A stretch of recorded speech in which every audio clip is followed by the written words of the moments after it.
cristiano y no le han enseñado que el Antiguo Testamento son fotografías, que son cuadros, que son alegorías, entonces uno está muy limitado para entender todos los detalles que Dios le quiere dar para que viva una vida agradable a Él.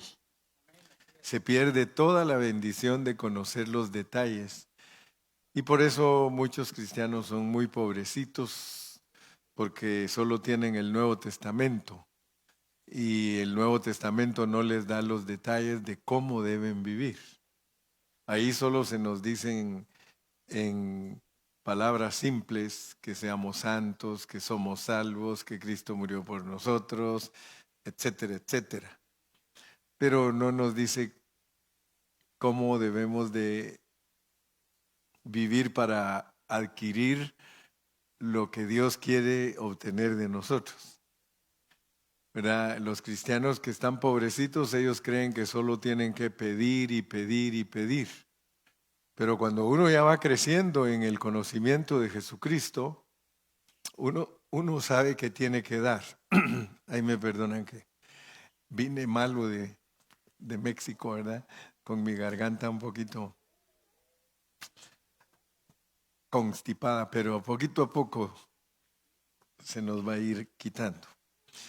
Entonces les decía que es precioso porque si usted logra entender todos los detalles, usted se va a dar cuenta que Dios le está pidiendo algo a usted. No solamente es que usted pida, sino que usted tiene que dar. En realidad, aún en la vida natural, así es, ¿verdad? Un niño pide y pide y pide y pide, ¿sí o no? Pero ya cuando uno está grande, uno da. Imagínese que un muchacho de 20 años pidiendo y pidiendo a su papá, le va a decir su papá, de la única manera que te doy es si estás estudiando. Pero si no estás estudiando, a trabajar, muchacho. Y la experiencia de muchos mexicanos es de que sus papás desde chiquititos los metieron a trabajar al campo. Esa es la experiencia de casi todos los mexicanos de rancho. Sus papás desde chiquititos, es más, ni creían que tenían que ir a la escuela. ¿Verdad? Estaba oyendo que el papá de Beatriz, que ayer lo fuimos a sepultar, en su historia que nos leyeron, dice que él solo fue hasta 3er grado de primaria y ya su papá le dijo, no vas a seguir yendo a la escuela, tienes que venirme a ayudar a trabajar al campo.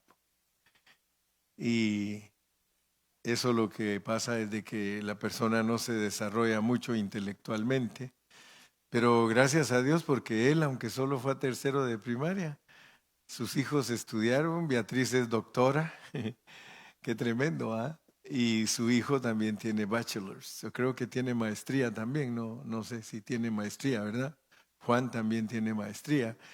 Entonces esa es la bendición de muchos hermanos que vinieron de México para acá y ahora sus hijos están bien preparados, porque uno sabe lo que cuesta ganar la vida allá y uno quiere que sus hijos se la ganen más fácil. Entonces, estoy hablando de eso porque una persona que no crece y se queda niño, solo pide y pide, pero al estudiar la Biblia formalmente nos damos cuenta que Dios dice que demos. Y entonces al estudiar estas palabras, vamos a ir a 2 de Crónicas. Ahí se recuerdan que se dice 2 de Crónicas, 2 de Reyes, porque son libros. Y casi todos decimos 2 de Crónicas, como que fuera libra. Es libro. 2 de Crónicas. Amén. Primero y 2 de Samuel. ¿Verdad? Que dice 2 de Samuel, hermano. Si cada vez que digas segunda, le pones libra. Pero si le pones primero y segundo, es libro. Entonces voy a hacer como dije la última. Entonces estamos en 2 de Crónicas.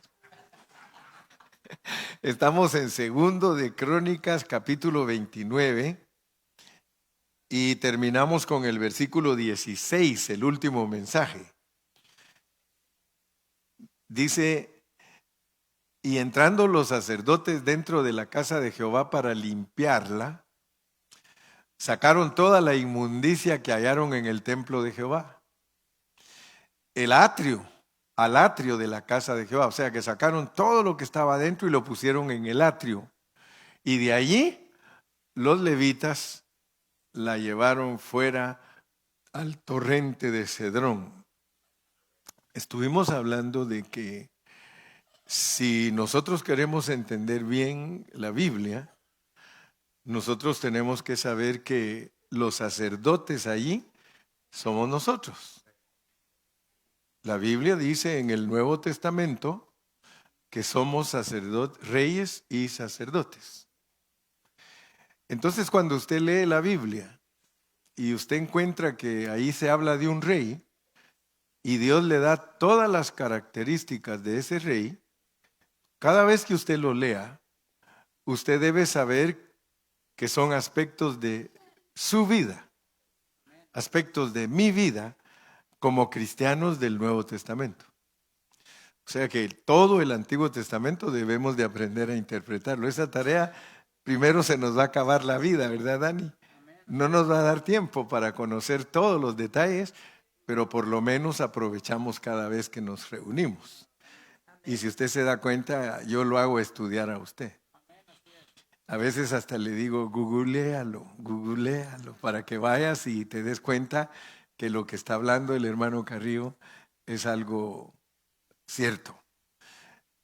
Los sacerdotes dentro de la casa de Jehová para limpiarla.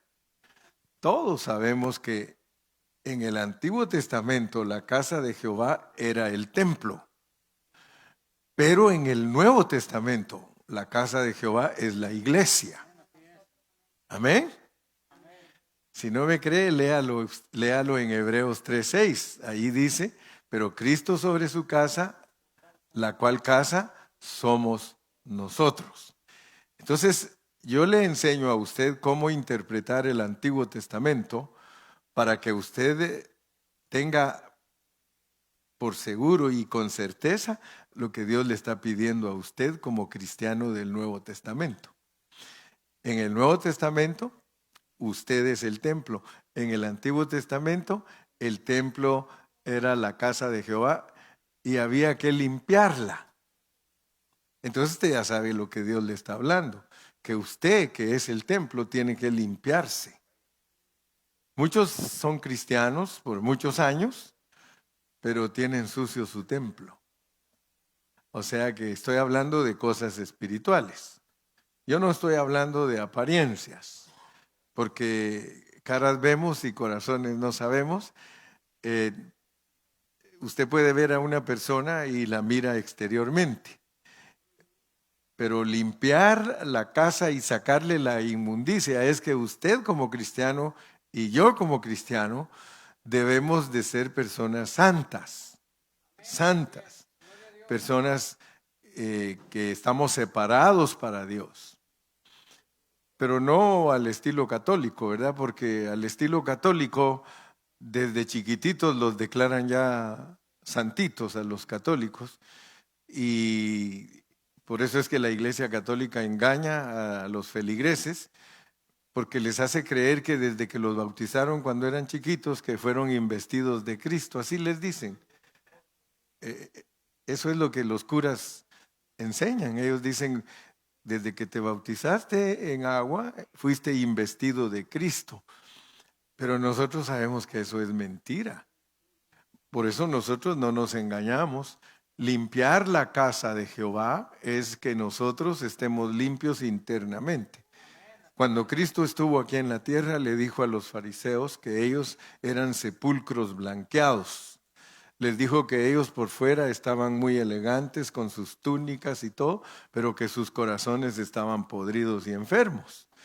Entonces, de hecho, él entró al templo y volteó las mesas, sacó a los cambistas, a los vendedores de palomas. Según la historia, allá dentro del templo, solo imagínense a qué condición llegó Israel, que creaba animales adentro del templo.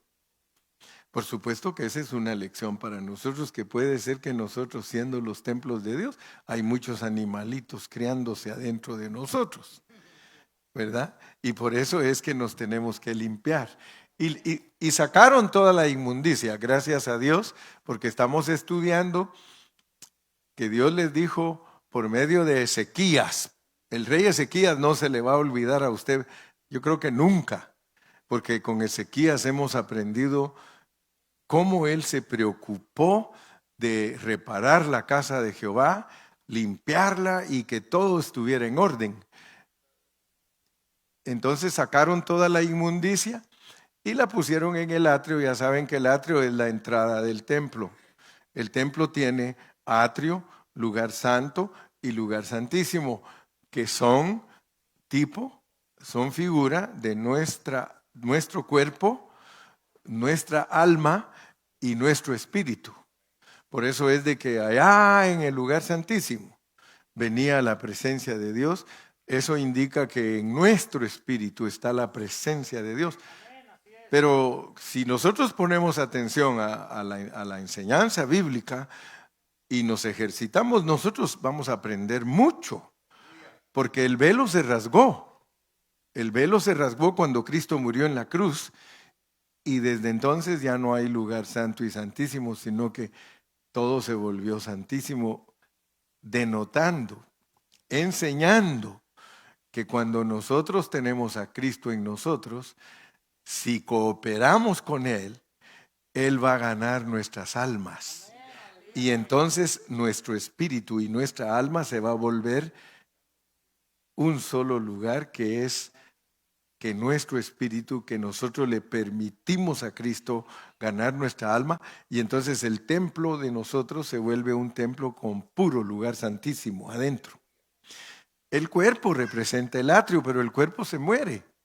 Y por eso les recomiendo que cuando lean Apocalipsis, allí se van a dar cuenta ustedes que el santuario celestial no tiene atrio. No tiene atrio, solo tiene lugar santísimo, pero es porque se rompió el velo y denotando que nosotros vamos a finalizar nuestra carrera con cuerpo glorificado. Por eso no hay atrio, porque el cuerpo glorificado ya va a ser algo celestial, ya no terrenal. Amén. Entonces, si ustedes me entendieron esta parte, y de allí los levitas la llevaron fuera al torrente de Cedrón.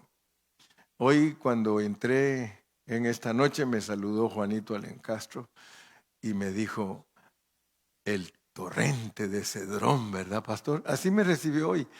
Dije, oh, amén, santo, el torrente de Cedrón, porque me está saludando con una palabra bíblica, ¿verdad? Y ya luego me dijo lo que era. Porque el torrente de Cedrón es las aguas negras que salen de la ciudad de Jerusalén. Fíjense, ¿a dónde fueron a tirar todo lo que era inmundicia del templo? Al torrente de Cedrón, que es el río de aguas negras que sale de la ciudad de Jerusalén y que se va como en un embudo, puras aguas turbias, y se pierden allí. Ahora noten pues que eso es muy significativo, porque en Juan 18 dice que cuando Judas iba a entregar a Cristo, se fue al torrente de Cedrón. Entonces solo miren lo que significa ese lugar a donde se va a tirar toda la inmundicia. El Señor Jesús se fue a orar a Getsemaní. Él iba a orar y tenía que pasar por el torrente de Cedrón cuando iba a orar, y él se iba con sus discípulos. Cuando ustedes leen Juan 18, ustedes se dan cuenta que para Cristo era el lugar en donde se iba a venir a acumular todo el sufrimiento en la cruz para perdonar a nosotros nuestros pecados. O sea que Él tuvo que pasar por esa aflicción para morir por nuestros pecados. Entonces, noten pues qué importante es entender la palabra de Dios en la manera que el Espíritu Santo la escribe. La escribe en una manera sorprendente, grandiosa, porque nos muestra que el rey David hizo lo mismo en ese torrente de Cedrón. Su hijo lo andaba persiguiendo porque quería tomar el trono. Entonces su hijo es tipo del enemigo que quería tomar el trono. Él se fue y pasó, atravesó la torrente de Cedrón, tipificando que por un ratito él se separó del trono, porque él esperaba en Dios que su hijo iba a ser derrotado por Dios para regresar él victorioso y tomar el reinado. Ese es Cristo. Cristo está en esos momentos en el torrente de Cedrón mostrándonos su muerte y mostrándonos que en la cruz Él nos perdona todos nuestros pecados. ¿Quién se puede imaginar que en ese versículo dice todo eso? Solo aquel que estudia la Biblia. Por eso yo soy famoso en todas partes. Estudia, hermano, estudia la Biblia. No seas un cristiano flojo, no seas un cristiano indolente, no seas un cristiano que te acostumbras a estar ahí solo sentado escuchando y no estudias tu Biblia. Estudia tu Biblia. Oye los mensajes. A mí me gusta cuando un hermano me dice, hermano, fíjese que ya oí 3 veces tal mensaje y al fin entendí. Qué bueno. Entonces con eso podemos pasar al 17. Vamos a leer ahora. 17 dice, comenzaron a santificarse. Recuérdese que si se consagra la casa, es que nosotros estamos consagrados. ¿Amén o no amén? Comenzaron a santificarse el día primero del mes primero, y a los 8 del mismo mes vinieron al pórtico de Jehová. Si queremos seguir estudiando la Biblia y entendiéndola, tenemos que saber qué significa en la Biblia un día, qué significa en la Biblia un mes, qué significa en la Biblia 8. Y entonces vamos a descubrir que cuando Dios nos comienza a santificar a nosotros, un día representa cosas milagrosas de Dios, de la noche a la mañana. Un día. Un mes representa cosas que Dios opera en nosotros que toma un poquito más de tiempo. Cuando se habla de un año, son cosas que Dios tarda más en hacerlas en nosotros. Todo cristiano normal sabe que su vida cristiana es un proceso. Un proceso. Desde que se inicia como cristiano hasta que llega a su consumación, que es cuando nos morimos aquí. Nos morimos en esta tierra y se acabó nuestra carrera. Pero en esa carrera hay iniciación, hay desarrollo y hay consumación. Lo que sucede cuando nosotros recién venimos a Cristo, identificado de un día para otro, cosas milagrosas. Cuando tú aceptaste a Cristo, inmediatamente Él entró en ti. Eso solo toma un día. Pero dice por eso, mira, comenzaron a santificarse el día primero del mes primero, denotando que inmediatamente después de que ellos se santificaron y empezaron a vivir una vida espiritual semejada o usando esa semejanza para nosotros, ya en el mes van a haber cambios. En inglés ponen seasons, ¿verdad? ¿Se recuerdan ustedes que una vez los discípulos le preguntaron a Cristo, ¿restaurarás el reino en este tiempo? Y Él les contestó, no les toca a ustedes conocer las sazones, pero es esa palabra seasons. Y los seasons son meses. Los meses marcan estaciones. Los años marcan cambios completos. Entonces, a los 8 días, el 8 es nuevo comienzo. Cuando nosotros venimos a Cristo sucede un milagro el primer día, pero Dios empieza un proceso que va a tardar unos cuantos días más, 30 días, y es un nuevo comienzo del mismo mes. Es un nuevo comienzo del mismo mes, porque el 8 es nuevo comienzo. Y entonces se van a la puerta del templo, y santificaron la casa de Jehová en 8 días. Santificar la casa. Ahora, si lo queremos traducir al Nuevo Testamento, porque muchos no saben transferir la Biblia del Antiguo Testamento al Nuevo Testamento. Ellos no saben cómo se hace, a menos que Dios use un maestro que les enseñe cómo se hace, porque hay que aprender a transferir los versículos.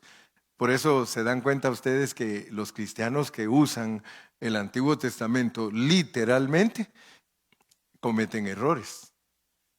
Por ejemplo, mire, los pentecostales, ellos le enseñan, los que son legalistas, ellos le enseñan a los hermanos, a las hermanas más bien dicho, que no deben usar pantalón. Así, los legalistas pentecostales hispanos, porque en los gringos no he visto yo que exijan así. Pero los hispanos, sin embargo, exigen que la mujer no use pantalón. ¿Y qué versículo usan? Uno del Antiguo Testamento.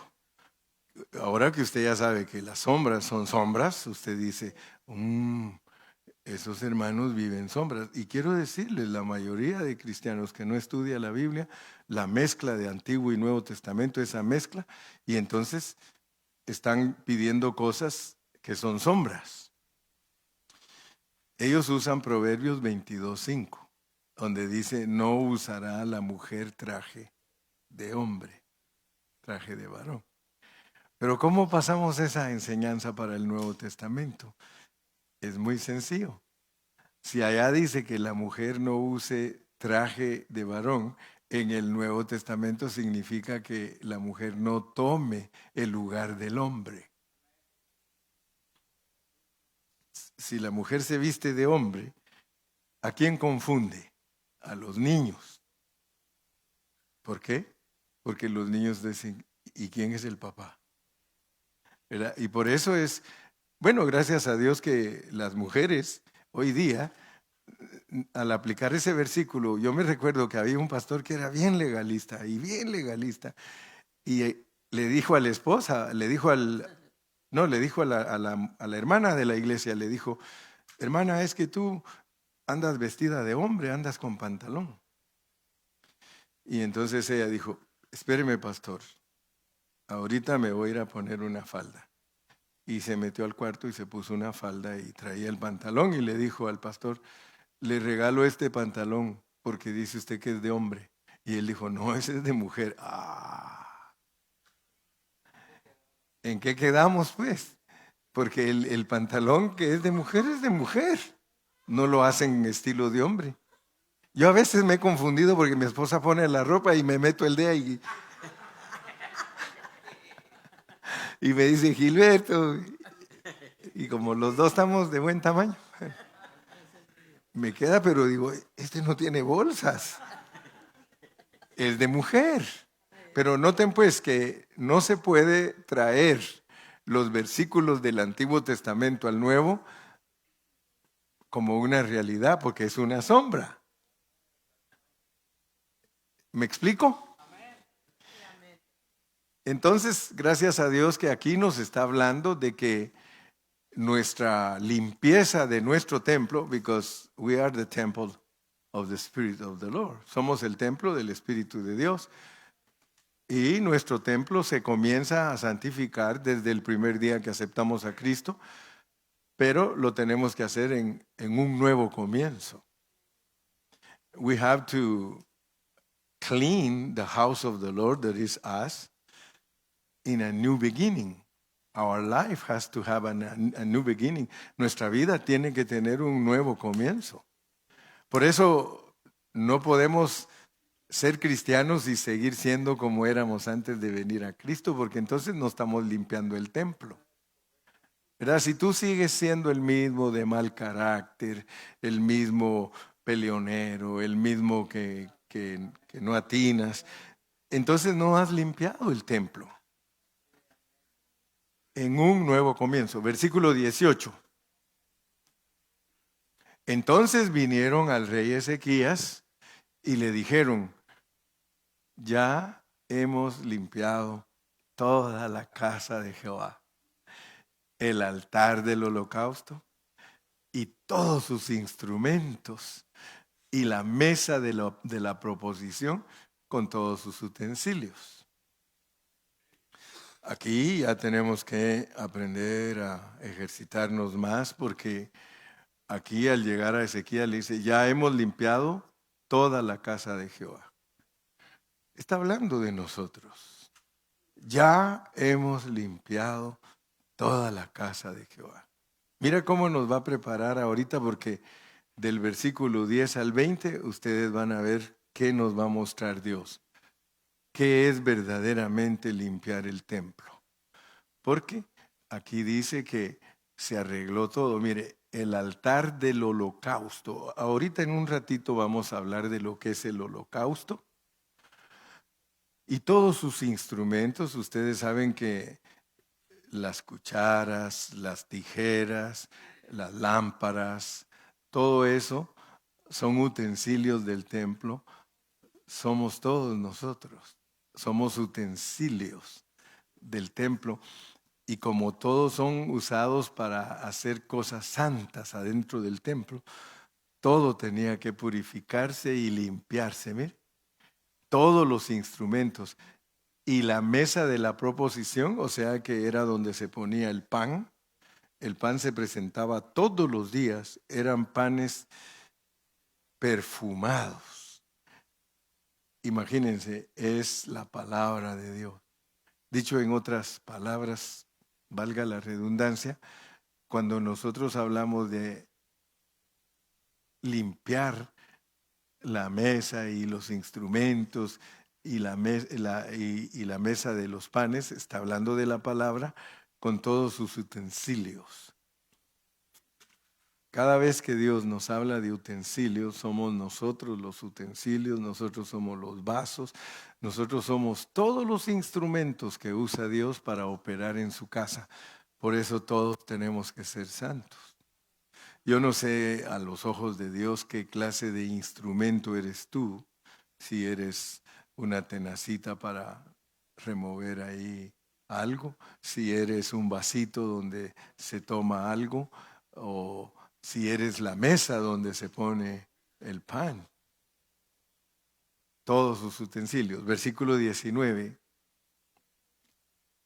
Asimismo hemos preparado y santificado todos los utensilios que en su infidelidad había desechado el rey Acaz. Nosotros estamos viviendo en tiempos que la iglesia está pervertida. Las enseñanzas están pervertidas. Es raro un pastor que enseña la Biblia, que se pone a enseñar la Biblia. Él se pone a contar chistes, él se pone a hablar de su suegra, él se pone a hablar de la política de Estados Unidos, de los republicanos y los demócratas. Y los hermanos a veces ni cuenta se dan que no los está alimentando espiritualmente, sino que los está llenando. Por eso me dice a mí mi esposa: cuidado con los chistes. Cuidado con los chistes, Gilberto, porque después los hermanos van a saber tus chistes, pero no van a saber lo que es la palabra de Dios, ¿verdad? Pero es muy importante para nosotros como pastores, porque Acaz era el hijo de Ezequías. Se puede decir que Acaz fue el pastor que despreció todo lo que pertenecía a la santidad del templo. Mire, cuando reinaba, he aquí están delante del altar de Jehová. Asimismo hemos preparado y santificado todos los utensilios que en su infidelidad había desechado el rey Acaz. Siempre que Dios nos habla de un rey primero y después del otro, Haga caso y cuenta que nos está hablando de una generación y otra generación. Una generación que nosotros al leer la vida de Acaz, dice que le volteó la espalda al tabernáculo, ¿sí o no? Le volteó la espalda al tabernáculo. Eso representa a todos los siervos de Dios que dejaron que la iglesia llegara a la perversión que existe hoy día, al grado que muchos tienen la iglesia como puro comercio. Puro comercio. Para muchos pastores lo que quieren es los diezmos de los hermanos. Ellos no están interesados en que ellos sean santos y que busquen a Dios con integridad. No, a ellos les interesa su dinero. Nos libre Dios de todo eso. ¿Cuántos dicen amén? Sí, que Dios nos libre, porque nos podemos volver mercaderes. El Señor Jesús sacó a los mercaderes del templo y dijo, mi casa, casa de oración, será llamada. Amén. Bueno, entonces hasta ahorita voy a empezar a predicar. No se crean, ya casi termino. Solo les voy a dar un poquito porque lo que nos ocupa es del 20 al 30. Vamos a leerlo porque ese es el siguiente mensaje. Ese del 20 al 30, segundo de Crónicas 29, 20 al 30. Este va a ser el mensaje siguiente. Porque aquí nos va a declarar Dios cómo nosotros podemos, no en teoría, sino en vida práctica, ser los templos totalmente consagrados para Dios. Oigan bien lo que dije, lo voy a repetir. En los versículos del 10 al 30 vamos a encontrar la manera de Dios de ser los templos totalmente consagrados para Dios. ¿Quieres tú ser el templo consagrado para Dios? Versículos del 20 al 30. Y levantándose de mañana el rey Ezequías, reunió los principales de la ciudad y subió a la casa de Jehová. Vamos a leerlos primero y después vamos a disertar sobre ellos. Y presentaron 7 novillos. Nosotros tenemos que saber qué significa todo esto, porque si no, no vamos a saber qué es consagrar el templo verdaderamente. Presentaron 7 novillos, 7 carneros, 7 corderos y 7 machos cabríos para expiación, oigan bien, por el reino, de templo a reino. Oigan bien, porque eso es muy importante para nosotros los cristianos. Nosotros somos el templo de Dios, pero nos quieren dar el reino. Por el santuario y por Judá.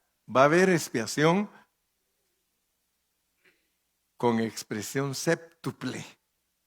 Vamos a hablar pues.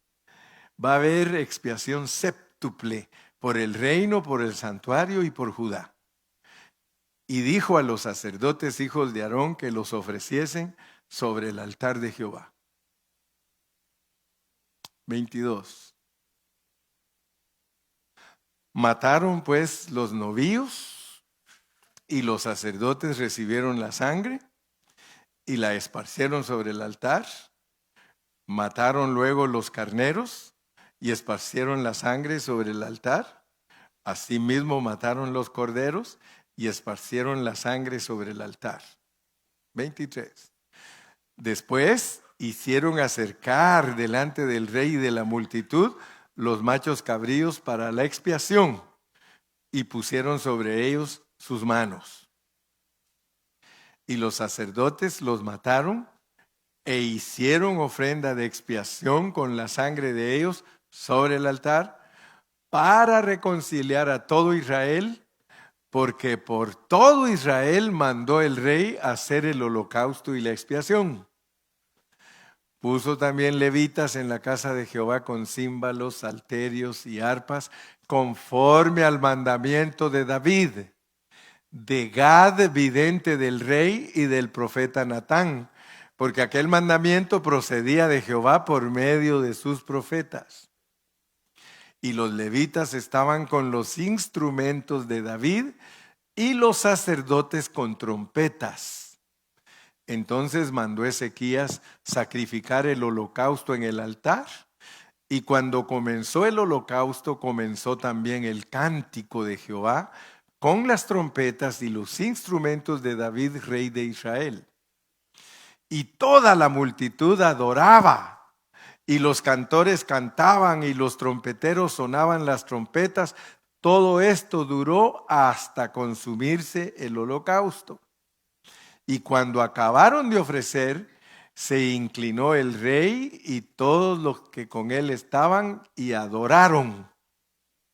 Entonces el rey Ezequías y los príncipes dijeron a los levitas que alabasen a Jehová con las palabras de David y de Asaf, vidente, y ellos alabaron con gran alegría y se inclinaron y adoraron.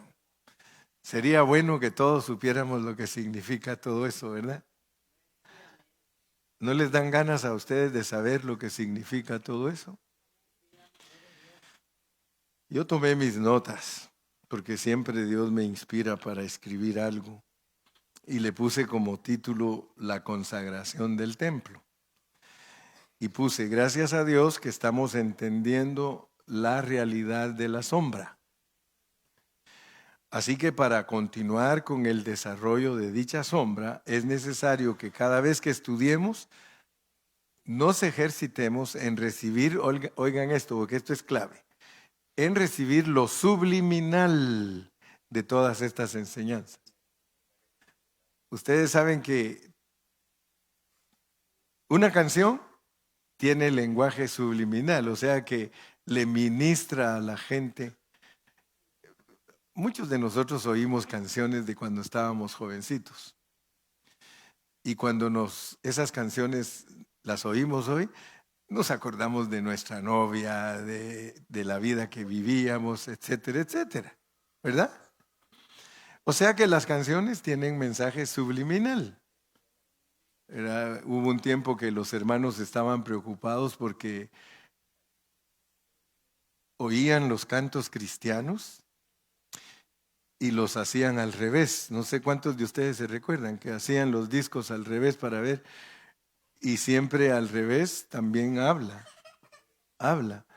Y por eso muchos de los cantos los quitaron, porque cada vez que le daban vuelta al revés, imagínense, eran cantos que a los cristianos les gustaban mucho. Y esos hermanos no sé qué onda, no sé quién los inspiró o cómo se les metió eso, y empezaron a darle a los discos al revés. Y cuando los oían, los fueron eliminando los cantos y decía, ¿por qué, hermano? Porque oiga lo que dice, cuando oían al revés, yo soy Satanás y yo quiero capturarte. Y ponían al derecho, tan bello es el Señor, cuán hermoso es el Señor. Un ejemplo, ¿ah? Y entonces los cristianos empezaron a eliminar muchos cantos porque decían que, pero lo tremendo es que después se dieron cuenta que no era algo real lo que estaban descubriendo, porque inclusive grabaron la palabra de Dios en discos y las movieron al revés y también decía cosas, yo soy Belzebú, yo soy así. Entonces dijeron, no, entonces esto no es así. Esto, Dios no nos ha puesto a hablar al revés. Imagínese, ¿sí? Y como que yo le dijera a usted, nos pues ahí, buenos días. Usted va a decir, bueno, ¿y este qué sabe hablar al revés? ¿Verdad? Pero ya están dormidos ustedes o qué pasa. Entonces, lo que quiero decirles es que Génesis, si usted me está entendiendo, y usted lee Génesis, porque muchos no saben leer la Biblia de esta manera. Usted lee Génesis y es la sombra de lo que pasó en la esfera espiritual antes de que usted naciera.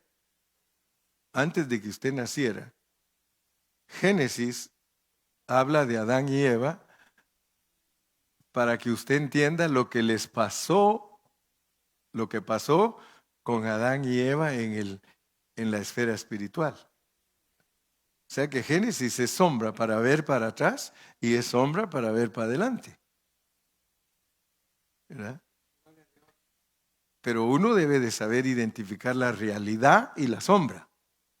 La realidad y la sombra. Si usted no, como cristiano, no sabe identificar eso en la Biblia, puede ser que usted viva sombras. Pero la realidad, por ejemplo, Génesis, usted mira para atrás, la realidad fue antes de que nosotros viniéramos aquí. Esa es la realidad. Pero nos la presentan en sombra. Adán y Eva, Cristo y la iglesia. Es usted y Cristo. Usted y Cristo. Entonces cuando usted mira que Dios le pone una sombra para que entienda la realidad, usted descubre los misterios de Dios. Porque resulta que cuando usted entiende la sombra, usted mira que nosotros tuvimos nuestro problema en la esfera espiritual. O sea que fue en la esfera espiritual donde nosotros, que somos la esposa de Cristo, le fallamos a Cristo. O sea que la iglesia le falló a Cristo en la vida espiritual. Pero dele gracias a Dios que usted es iglesia. Mire, si usted no fuera iglesia, usted estaría en un problema serio. Pero usted es la esposa de Cristo. Usted es la esposa de Cristo. Pónganme atención, porque esto muchos cristianos, what is this? ¿Qué es esto? Pastor, are you crazy? No. Los hermanos de México ya le pusieron a Efesios 2:10 la palabra que yo le puse, el versículo de oro. Dice, hermano, este versículo usted dijo que es de oro. Sí, es de oro y dice Iván que vale la onza 2,750. Dale. Oro puro. Efesios 2:10, oro puro. Póngannoslo ahí, por favor, hermanos. Porque ese versículo es el que le ayuda a uno a entender que Génesis es una sombra de una realidad. Porque somos hechura suya, creados en Cristo Jesús. Yo desde que descubrí, hermano, que nosotros fuimos creados en Cristo Jesús, yo disfruto la palabra de Dios de una manera más profunda y más preciosa. Creados en Cristo Jesús. Porque el problema es que todos creen que fueron creados en Adán. ¿Sí? Todos creen que fueron creados en Adán. Pero en Adán no fuimos creados, en Adán fuimos hechos. Por eso somos hechura suya en Adán, creados en Cristo Jesús. Hermano, esto eleva tu entendimiento de lo que tú eres delante de Dios. Tú eres la esposa de Cristo. Si a mí me criaron en Cristo, quiere decir que Adán y Eva solo sirve para que yo entienda que Adán, que es Cristo, me tenía a mí dentro de él. Entonces cuando Dios duerme a Adán y le saca una costilla, sencillamente nos está explicando que cuando nos crió con Cristo como cabeza y nosotros como el cuerpo. Entonces nosotros somos, mire, esto va más allá de su entendimiento. Esto va más allá de lo que usted pueda captar. Cuando usted descubre que usted fue criado en Cristo Jesús, usted cambia de vida. Porque entonces usted va a descubrir que usted le falló a su esposo. Y por eso estamos aquí. Eso está más tremendo, ¿eh? Porque si le ponen a Eva y a Adán para explicarle lo que pasó, usted dice, wow, entonces yo la regué. Sí, Eva la regó, Cristo no. Adán no pecó, pecó la mujer, pero muchos como no saben usar la Biblia le dicen a las hermanas, pecadoras, pero no estamos hablando de eso. Porque cuando Dios habla de la mujer, está hablando de todos nosotros, su iglesia, hombres y mujeres. Pero entonces desen cuenta, pues, qué elevado es eso. Qué elevado. Entonces, si podemos alcanzar a ver esas cosas, entonces vamos a entender que Génesis nos explica algo que pasó, pero Éxodo, porque para entender lo que yo voy a predicar, hay que saber qué es Éxodo. Porque Éxodo, ¿qué nos registra Éxodo? Nos registra 70 familias que vienen huyendo del hambre. 70 familias que vienen huyendo del hambre y caen en Egipto. Terminan como esclavos. Dígame si no es su historia, mi hermano. ¿No es esa la historia de nosotros? Nosotros veníamos huyendo de la hambruna y caímos como esclavos de Faraón. A mí nadie me puede decir que entiende si cuando se pone a pensar y decir, pero ¿por qué estoy yo aquí? ¿Y por qué yo soy así, asá? ¿Por qué soy así, asá? Porque el Señor lo puso a usted, me explico, ¿verdad? Lo que estoy tratando de dar a entender. El Señor lo puso a usted aquí en esta tierra siendo así y asá.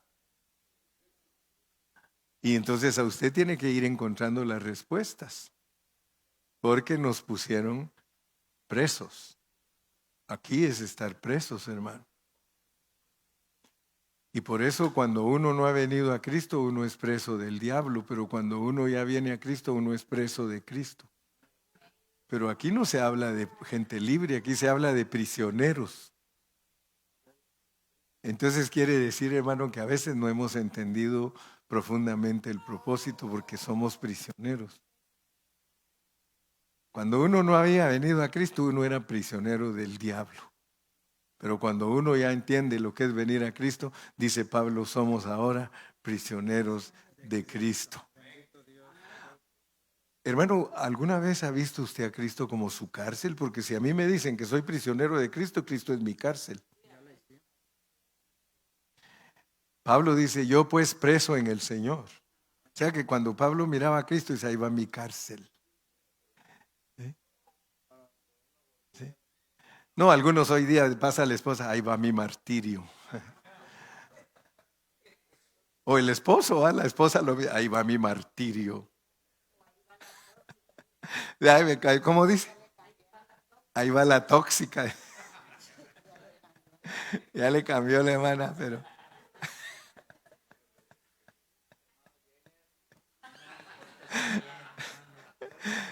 ¿Verdad que Yegner como que ha dicho así, Yegner, ahí va mi tóxica? Ella misma se delató. No, pero quiero que por favor ustedes vean la realidad. Miren la realidad, porque Dios nos quiere hablar de que el templo sea totalmente consagrado. Y solo quiero empezar, y si Dios me da vida, sigo el domingo.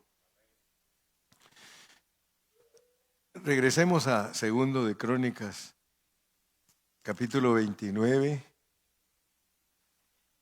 y versículo 20. Solo les voy a introducir y el domingo ya hablamos más detalladamente.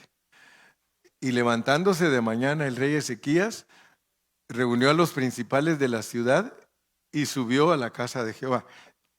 Quiero que vean que Dios nos muestra claramente lo que es el gobierno político y lo que es la vida espiritual. ¿Verdad? Él pone a los principales de la ciudad, esos son políticos. Principales de la ciudad son los que gobiernan al Estado. Y subió a la casa de Jehová. Y subió a la casa de Jehová. Entonces nosotros tenemos que ver que en nosotros están los dos aspectos. Siempre uso esa expresión, pero no sé si está bien, ¿verdad? Pero que me da tristeza, pues, A mí me da tristeza que muchos cristianos no saben que nosotros vamos a ser usados políticamente.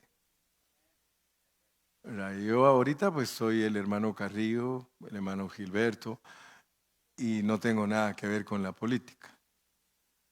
Yo una sola vez en mi vida voté, y como yo pertenecía a un país corrupto, pues me decepcioné. Yo tenía 18 años y contento que había sacado mi cédula para votar. Y todo Guatemala votó por un presidente que a todos nos caía bien porque ofrecía cosas buenas para Guatemala. Y toda Guatemala votó por él. Y la decepción más grande que llevé fue que no ganó él. Y todo usted le preguntaba, ¿por quién votaste? Por Ríos Montt. ¿Por quién votaste? Por Ríos Montt. ¿Por quién votaste? Por Ríos Montt. Y resulta que no ganó. Entonces todos estábamos convencidos que nuestros países son manipulados y que una cierta élite de personas son las que ponen a los gobernantes. Entonces ya nunca más volví a votar, hasta la fecha. Ya me vine a Estados Unidos, agarré mi ciudadanía y a mí no me importa quién quede, porque es Dios el que pone reyes y quita reyes. Pero yo respeto a los que votan, porque pues si no tienen otra cosa que hacer, que lo hagan, ¿verdad? Yo respeto al que vota, pero tal vez por mi trasfondo. Es como a veces me dice a mí mi hijo, me dice, Dad, you are not in Guatemala anymore. Está en los Estados Unidos. Sí, le digo, mi hijo, pero vengo tan dañado que yo no creo, pero yo sé que la política la pone Dios. Yo sé que es Dios el que pone a los políticos, porque nosotros vamos a ser políticos, sí, si nos instruimos en la manera que Dios quiere que estemos instruidos, ¿verdad? Si usted agarra la onda, el hermano Carrillo lo va a hacer un buen político para el reino. Y dice Dios que le va a dar 10 ciudades a unos, a otros 5. Yo a veces lo molesto a los hermanos, digo, te van a dar Pomona y Chino, y dice, no, yo quiero rancho, dice, y más, quiero las mejores ciudades.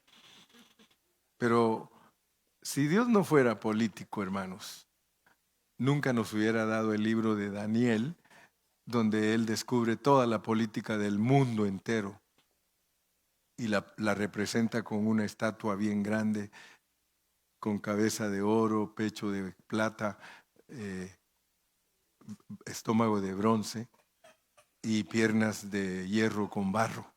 Y es para enseñar cómo se van a gobernar todos los poderes políticos del mundo entero hasta que Cristo venga y tome el reinado y nos use a nosotros como políticos. Por eso es que los testigos de Jehová están locos, porque ellos quieren reinar ahí. Ellos quieren reinar. Pero yo me he dado cuenta que para reinar con Él los requisitos son muy altos, muy, muy altos. Por eso solo tiene 144,000. O sea que son miles nada más, no son millones los que van a reinar con Cristo. Pero no se preocupe que hay cupo. Sí, porque algunos dicen, ay, solo 144,000, a lo mejor ni alcanzo. Mejor diga como una hermana que conozco, aunque sea de panzazo, pero entro. Aunque sea de panzazo, hermano pastor, pero yo entro. ¿Sí?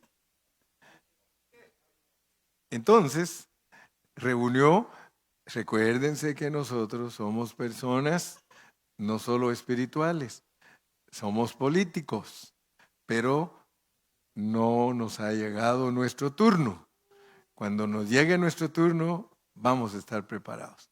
Entonces, aquí viene ya pues la preparación, versículo 21. Preparación pues para que estemos listos para hacer el templo bien consagrado pues. 7 novillos. Ustedes saben que las ofrendas son tipo de Cristo. Todas las ofrendas del Antiguo Testamento son tipo de Cristo. Ahora nos ponen a un Cristo séptuple. Un Cristo séptuple, hermano. En la Biblia el 7 es plenitud. En la Biblia el 7 es intensificación. Para que nosotros seamos el templo consagrado, tenemos que aprender a disfrutar a Cristo en plenitud. Y voy a terminar ya, ahorita termino, solo introduciéndome. Leamos Efesios 1:23, porque muchos no han entendido lo que es la iglesia. Pero cuando ya alcanzan a ver otros aspectos de Cristo, mire, la cual es su cuerpo, la plenitud, la iglesia, oiga, está hablando de la iglesia, la cual es su cuerpo, la plenitud de aquel que todo lo llena en todo. Usted y yo somos la plenitud de Dios. Por eso dice que hay que matar 7 novillos, 7 corderos, porque ninguno de nosotros que no disfrute a Cristo como su plenitud podrá ser el templo consagrado por Dios, porque ahí van a presentar ofrendas séptuples. Quiere decir entonces que tenemos que entender lo que es ser la plenitud. La plenitud. Para hacérselo sencillo, todos nosotros solo somos la cabecita. Eso es usted, la cabecita. Toda persona solo es la cabecita. Su cuerpo es su plenitud. Cuando se habla de plenitud, se habla de la expresión. Yo soy el hermano Carrillo y solo esta cabecita es el hermano Carrillo, pero necesito una plenitud para ser expresado. ¿Me explico? Entonces, el domingo seguimos para entender lo que es disfrutar a Cristo en plenitud para llegar a ser el templo consagrado. Templo consagrado. Incline su rostro. Padre, gracias te damos en esta noche por la bendición que nos diste de estudiar tu palabra.